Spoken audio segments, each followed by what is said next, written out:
and welcome to the afternoon session. This is me Ankita reporting from Life Tips, your money, our advice. Let's start our session with a quick interaction with our market experts.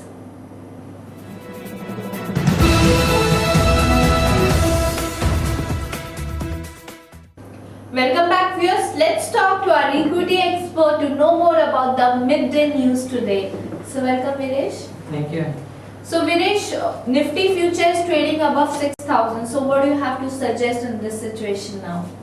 Yeah, Nifty is trading in a broader range of 5,800 downside level, higher level 6,050 and 6,100 level. Nifty has resistance at a higher level close to 6,040 and 6,050 levels. If today Nifty managed to close above 6,030 levels, then we may see touching 6,060 and 6,070 levels. If Nifty goes below 5980, then we may see Nifty testing the levels of 5960 and 5930. Alright. So which are the top gainers and losers for the today's market? Today, telecom sector stocks is moving. Bharti Airtel up by 2.6%, Arcom up by 1%, Idea up by 1%, and other stocks like Sterlite Industries up by 2.5%, Ranbaxy up by 2.5%, Sesago up by 1.8%, BPCL up by 1.5%. And downside, IT stocks looking weak. Wipro is down by 1.6%, HCL Tech down by 1%, and Patni is down by 1.5%, TCS also down by 1%. And auto stocks like Hero Honda is down by 1.6%. Yesterday it went up around 14%. Today some little weak showing. And Maruti is down by 1%. Other stocks like Cipla is down by 2% and Reliance Infra down by 1%. So it's overall the IT and auto sector that is weak for the midday market today. Yeah, but not significantly, very little weak. Alright. So thank you Viresh. Stay back viewers, we still have the commodity and currency sessions coming up.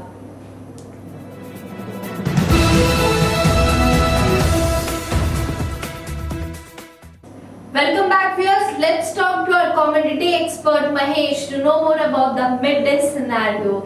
So welcome Mahesh. Thank you, Ankita. So Mahesh, what was the trend in the bullion today? Any changes from the fundamental side we can expect from the market? Yeah.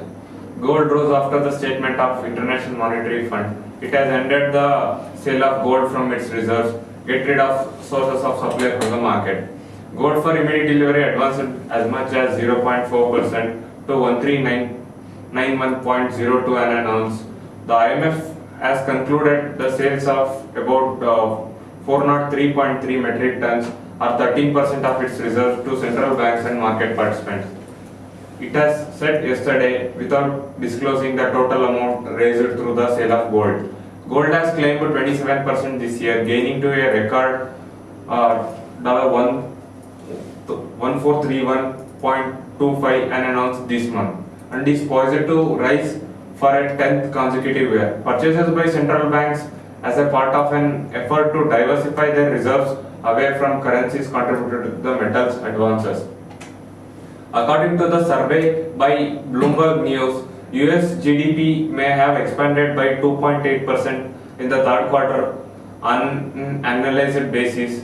This may add some pressure on the gold during the evening session. The dollar index, which gauges the currency's movement against the 6 other major monies, dropped as much as 0.3% today. Silver for immediate delivery was little changed at $29.35 an ounce. The metal, which has gained 74% this year, is likely to gain more than gold in 2011 because of industrial demand related to a stronger economic growth. So how is the crude trading today? What can we expect from the crude inventory report? Crude advanced for the straight fourth day on the signs of recovery in the US, the biggest energy consumer, boosted the speculation that the fuel demand will increase from the current levels. Futures climbed as much as 0.3% to trade near the highest in 2 years before a report forecast to show the US economy is expanded more than the estimated earlier.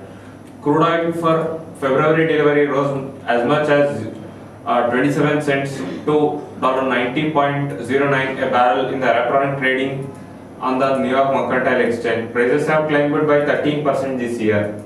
According to a survey of economists by Bloomberg, US GDP grew by 2.8% in the third quarter, up from an estimate of 2.5% last month. The Commerce Department will release report today in the evening, which will confirm the estimates. Prices gained after the industry-funded American Petroleum Institute report yesterday said that the US crude oil supplies declined by 5.8 million barrels to 342 million last week. Gasoline inventories dropped by 2.9 million, while middle distillates increased by 16,000 barrels. Alright. So what is the scenario in the base metal?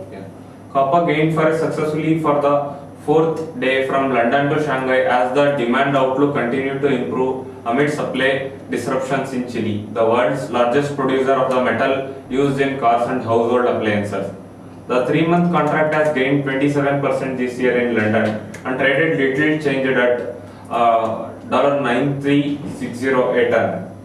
Copper may rally further to new records as China imports more of the metal in the first quarter, and the launch of exchange traded products locks up physical supplies. The metal reached a record of $193.92 a metric ton yesterday on the London Metal Exchange as Chinese imports rebounded and an accident at the world's third largest copper mine covered the supplies. The International Copper Study Group is expecting a 435,000 ton deficit in the refined metal next year. Alright. According to the report of Macquarie Group Limited on December 7, China's spending on a national power grid may account for 50% of increase in its overall copper demand for the next year. Alright. So thank you, Mahesh. Welcome. Stay back, viewers. We still have the currency session coming up with Joy.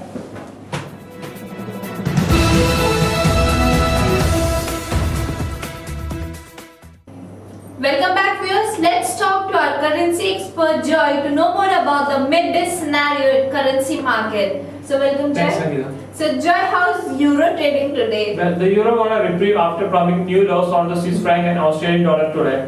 The euro gained 0.2 percentage to $1.3129, climbing above its 200-day moving average of 1.3098 and of a near 3-week channel of 1.3073 that set on Tuesday. The euro strengthened for the first time in 4 days versus the dollar as technical indicators showed that the single currency's decline in the past week was excessive.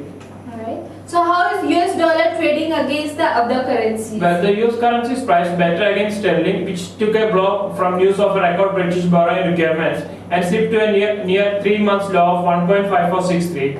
The dollar index slipped 0.2% to 80.54, which marks a gain of 3.4% for the year, but still leaves it more than 9% below the June peak of 88.708. So what about Australian currency? Well, the Australian currency was underpinned by further gains in equities and commodities, suggesting improving risk appetite as analysts revised up forecast for global growth in 2011. It was close to a 7-month high against the yen after index of leading indicators for the South Pacific nations' economy increased. The Australian dollar was at 99.71 US cents from 99.79 cents and traded against the yen. It is trading at 83.47 from 83.56 yen after rising to 83.69 yen on December 14th. And that's the strongest since May 13th. Okay, so what do you have to update about the New Zealand dollar? Well, the New Zealand dollar traded near a 10-year low against Australian currencies before a government report that economic state will show the smaller nation's economy almost stalled in the third quarter. The so-called Kiwi weakened against all expect one of its 16 major counterparts after data today showed New Zealand's current account deficit widened as export declined. So against US currency, how is it trading? Well, US dollar is trading at 74.32 US dollar, falling from its yesterday's closing of 74.42 cents. Against yen, it is trading at 62.23 yen from 62.31 yen. The New Zealand dollar traded traded at 1.3414 against the Aussies at 4:22 p.m. in Sydney, from 1.3406 yesterday in New York. That's the weakest since September 2010, so nearly a 10 years time. So how is yen trading today? Well, the yen weakened against the euro, snapping a 5-day gain as optimism that the global economic recovery is gathering momentum curbed demand for safer assets. The Japan's currencies fell against 9 of its 16 major counterparts. Before reports today that economic side will show German import prices rose and Italian retail sales rebounded. So that's all the major currencies news for the morning sessions today. Okay, so thank you, Jay. Welcome, Nanda. So stay back where we still have the post-market sessions coming up with our expert.